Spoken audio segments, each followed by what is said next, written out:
I've often heard people say, how can we trust the Bible? It has been edited and re-edited by men. And that everyone knows the Bible was censored by the Roman Catholic Church in 325 AD at the Council of Nicaea. To this I would say, are you sure about that? Have you ever looked into it for yourself? The fact is that the subject of the canon never came up at the Council of Nicaea, and we have all the council rulings, plus reports by several attendees to absolutely prove that the council never issued any such rulings, nor even discussed such ideas as censoring or changing the Bible in any way. The canon of the New Testament was not even on the agenda of the Council of Nicaea. For the most part, this idea is the creation of Dan Brown, the author of the Da Vinci Code, and many others. It is simply not true.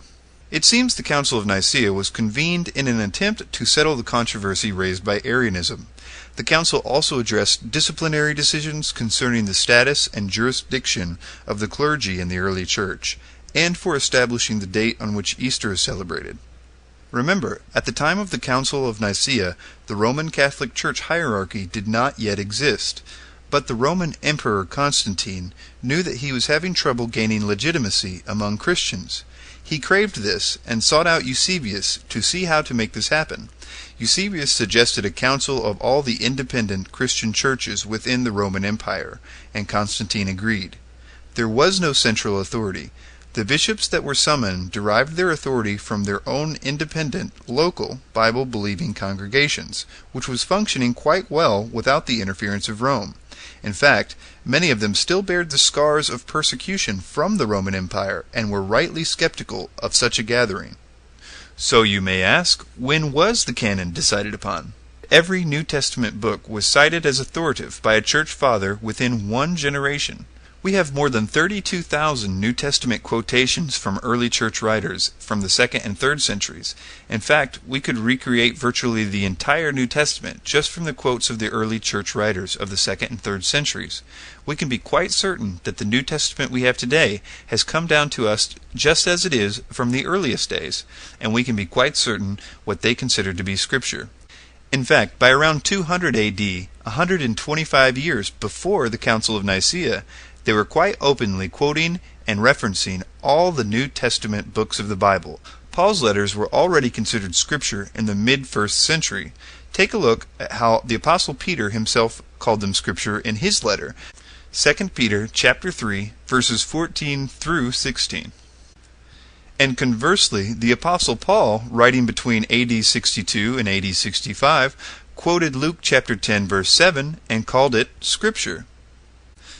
Irenaeus, writing in about 170 AD, tells us that the fourfold gospel was already a rock-solid fact by then.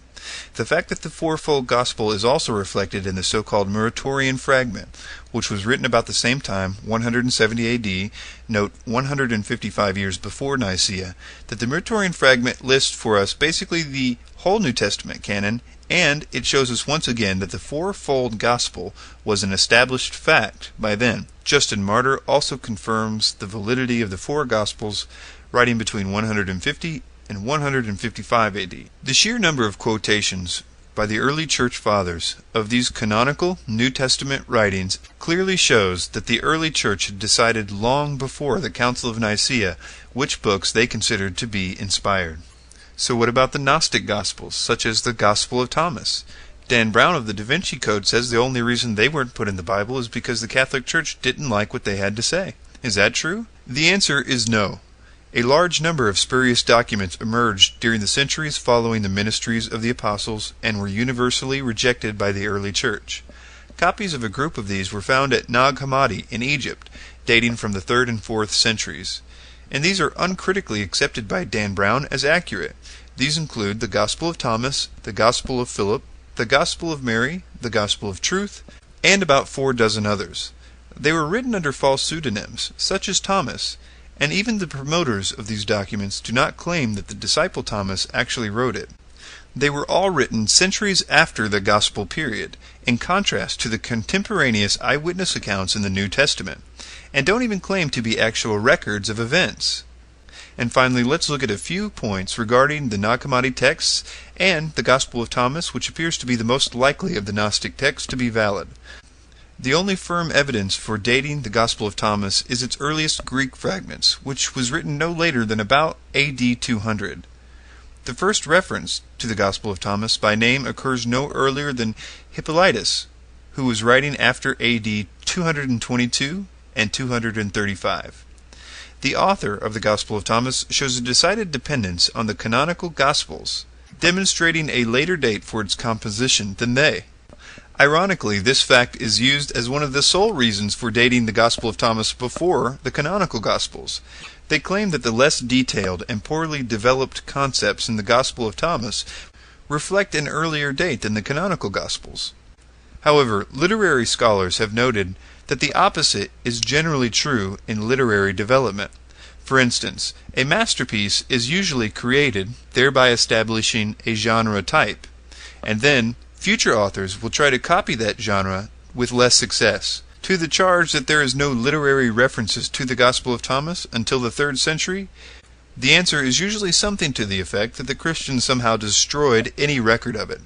This, of course, is hard to believe because the Christians at this point were being persecuted by the Roman Empire and were operating underground in small house churches circulating their own writings, and would have little time or authority to march into anyone's house and destroy their writings against their will. In conclusion, the canon of the New Testament was not even on the agenda at the Council of Nicaea. The books that made up the New Testament were for the most part obvious and came about very organically, and were agreed upon years before the Council of Nicaea. And there is literally no record whatsoever of the early church considering the Gnostic Gospels to be anything but obvious heresies. Thank you for your time.